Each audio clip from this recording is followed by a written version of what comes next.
తెలంగాణ ప్రభుత్వం ప్రతిష్టాత్మకంగా నిర్మిస్తున్న భారత్ ఫ్యూచర్ సిటీకి చకచక అడుగులు పడుతున్నాయి. హైదరాబాద్ సిటీకి 40 కిలోమీటర్ల దూరంలో కందుకూరు మండలంలోని మీర్ఖాన్పేట్, ముచ్చల్ల గ్రామాల మధ్య సుమారు 30,000 ఎకరాల్లో ఫ్యూచర్ సిటీ ఏర్పాటవుతోంది. ఇందుకు సంబంధించి మాస్టర్ ప్లాన్ దాదాపు పూర్తయిందని సచివాలయ వర్గాలు చెబుతున్నాయి. ఇందులో భాగంగా ఫ్యూచర్ సిటీలో మొత్తం 11 టౌన్షిప్లను నిర్మిస్తున్నారని అధికారిక వర్గాల సమాచారం. వీటి రూపకల్పన, అనుమతులు, ఇతర వ్యవహారాలను పర్యవేక్షించేందుకు ఫ్యూచర్ సిటీ డెవలప్మెంట్ కార్పొరేషన్ను ఏర్పాటు చేయగా అందుకు సంబంధించిన కార్యాలయం శరవేగంగా నిర్మాణం జరుపుకుంటోంది.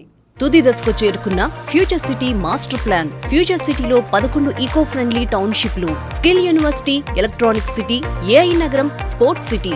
భారత్ ఫ్యూచర్ సిటీలో డిస్ట్రిక్ట్ కూలింగ్ విధానం. భారత్ ఫ్యూచర్ సిటీ నిర్మాణంపై ముఖ్యమంత్రి రేవంత్ రెడ్డి ప్రత్యేక దృష్టి సారించారు. ముందు ఫ్యూచర్ సిటీ ప్రణాళిక రూపొందించినప్పుడు కేవలం skill university, electronic city, AI నగరం, స్పోర్ట్స్ సిటీ మాత్రమే ఏర్పాటు చేయాలని అనుకున్నారు. అయితే ఆ ప్రాంతాన్ని మరింతగా అభివృద్ధి చేస్తూ ఫార్చ్యూన్ 500 కంపెనీలోని 70% సంస్థలకు భారత్ ఫ్యూచర్ సిటీలో కార్యాలయాలు ఉండేలా చూడాలని సీఎం నిర్ణయించారు. దీంతో అధికారులు ఫ్యూచర్ సిటీ మాస్టర్ ప్లాన్లో భారీగా మార్పులు చేర్పులు చేసి ఫైనల్ మాస్టర్ ప్లాన్ను రూపొందిస్తున్నారు. ఫ్యూచర్ సిటీలోని నిర్మాణాలు 30 నెలల్లో పూర్తి కావాలంటూ లక్ష్యాన్ని కూడా నిర్దేశించుకున్నారు. ఫ్యూచర్ సిటీలో ఇప్పటికే ఎడ్యుకేషన్ హబ్లో భాగంగా స్కిల్ యూనివర్సిటీకి 2024 డిసెంబర్ 9న శంకుస్థాపన చేశారు. వృత్తి విద్య నేర్చుకునే విద్యార్థులకు ప్రత్యేకంగా అడ్వాన్స్డ్ టెక్నాలజీ సెంటర్ను ఏర్పాటు చేశారు. 1వ తరగతి నుంచి 10వ తరగతి వరకు విద్యార్థులు చదువుకునేందుకు అంతర్జాతీయ ప్రమాణాలతో యాంగ్ ఇండియా సమీకృత గురుకుల పాఠశాల పనులు కూడా ప్రారంభమయ్యాయి.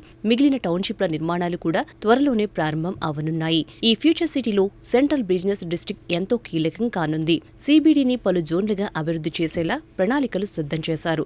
ఇందులో 300 ఎకరాల్లో ఏఐ సిటీ, 200 ఎకరాల్లో హెల్త్ సిటీ, 500 ఎకరాల్లో ఎడ్యుకేషన్ హబ్గా మార్చనున్నారు. 3,000 ఎకరాల్లో లైఫ్ సైన్సెస్ హబ్ అభివృద్ధి చేయనున్నారు.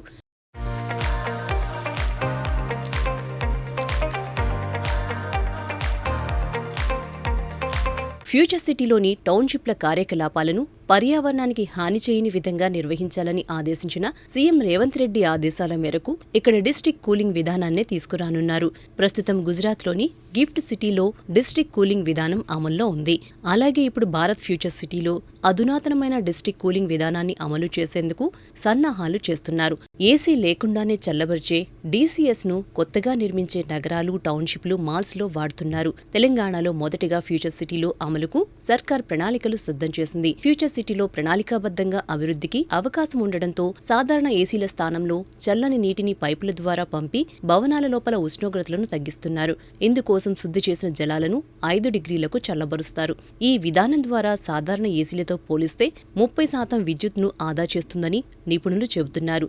తద్వారా పర్యావరణానికి మేలు జరుగుతుందని ప్రభుత్వం చెబుతోంది.